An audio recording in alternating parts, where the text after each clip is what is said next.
Good day, I'm Angeline Albaran along with my group mates, Edsiga Erlan and Valerie Telan. We are going to discuss everything about Lesson 3 and Lesson 4. Science education and science literacy in the Philippines. The introduction explained that in previous lessons, students learn about the various science and technology programs available in the Philippines. These programs are created by different sectors to address community needs and provide solutions and benefits. It also mentioned that science and technology policies are developed based on several factors to make program. Science education in the Philippines. So it is based on the K-12 curriculum wherein teachers discuss matter, heredity, biodiversity, and evolution and ecosystem, among others. However, there is still some challenges, including lack of resources and infrastructures, affects students' learning and understanding about science. So, without proper resources and infrastructure, students are not able to do some science activities. The major example is lack of infrastructures, which is the laboratory where students are doing the experiments. Also the things that we use in experiments. Without that, we are not able to experiment. Teachers' preparation, limited training and awareness of teachers hinder students' understanding, as teacher may struggle to teach science knowledge and demonstrate scientific activities, at it causes students to fail adapting a knowledge from them. To enhance students' participation, they should engage in this kind of activities. For example, science quizzes, science fairs, and other science activities. Technology integration. So, limited access to technology can also affect students' learning. As we all know, in these modern times, technology and internet are important. For example, the internet can be one of the sources of our scientific literature and the technology. For example, the things that we use in hospitals like telemedicine. The topic innovative approach to improve science education focus in inquiry-based learning, a method where students learn by asking questions, investigating, and collecting data. This approach encourages teamwork between student and teacher, while improving critical thinking, scientific literacy, and research skills. Teacher guides students in improving and finding answers instead of just giving information. Example, in a science class, instead of directly teaching about plant growth, the teacher asks students what factor affect how fast a plant grows. The student then design an experiment, collect data about sunlight, water, and soil type, analyze the result, and present their finding. This helps them through experience and discovery. Next is integration of real-world problems. These topics explain that connecting real-life problem to science lesson make learning more meaningful and interesting for students. When students see how science applies to everyday life, they become more engaged and motivated. It also helps them develop skills and knowledge that can be used to solve real-life issues and prepare them for future career in the science and technology. Next, emphasis on scientific method. The scientific method is a systematic way of gaining knowledge through observation, experimentation, and analysis. It involves identifying a problem, forming a hypothesis, collecting and analyzing data, and drawing conclusions to connect new ideas with existing knowledge. Science education in the Philippines. Ito ay mahalaga dahil ito ang tumutukoy sa mga kabataan na magkaroon ng kaalaman at kasanayan sa agham at teknolohiya. Ginagawa ng pamahalaan ang lahat ng makakaya upang mapabuti ito sa pamamagitan ng pagtayon sa mga paaralang pang-agham. Philippine Science High School System. Isang paaralan na pinapatakbo ng DOST. Nagbibigay ito ng scholarship sa mga estudyanteng mahilig sa agham upang maging handa sila sa mga kurso sa science at technology. Layunin nitong mapaunlad ng mga Pilipinong may matulas na isip sa agham. Special Science Education Project. Ito naman para sa mga batang mahilig sa agham. Layunin nitong palawakin ang kaalaman ng mga estudyante sa science at technology. May mas mahabang oras sa klase sa agham at iba't ibang paraan ng pagtuturo. Ito naman ay itinatag para sa mga magagaling sa science at math. Layunin nitong bigyan ng espesyal na edukasyon ang mga batang may talento sa agham.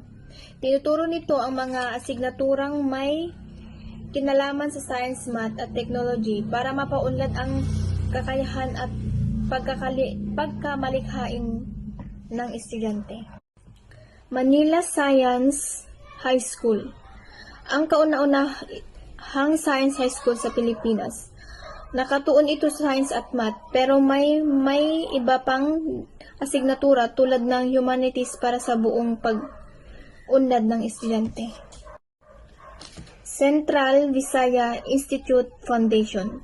Ito naman ay kinikilala bilang unang gumamit ng Dynamic Learning Program, DLP. Ito ay isang makabagong paraan ng pag-aaral na pinagsama-sama ang mga lumang at modernong paraan ng pagtuturo upang mas maging malikhain at mas produktibo ang mga estudyante. Dito, nagbabahagi ng mga ideya tungkol sa mahalagang problema sa physics at math. Next is talk about lesson Indigenous Science and Technology in the Philippines. Learning outcome. After this lesson, you should be able to define indigenous science and development a framework to better understand indigenous science. Introduction. Indigenous science and technology in the Philippines refers to the traditional knowledge, practices, and innovation developed by local community. Long before modern science arrived, this includes ways of farming, healing, fishing, building, and predicting weather based on nature and experiments. Such a practice show how adapt to their environment. Indigenous science remain important today because it helps preserve cultural identity, supports sustainable living, and can be combined with modern technology to solve present-day problems in agriculture, health, and the environment.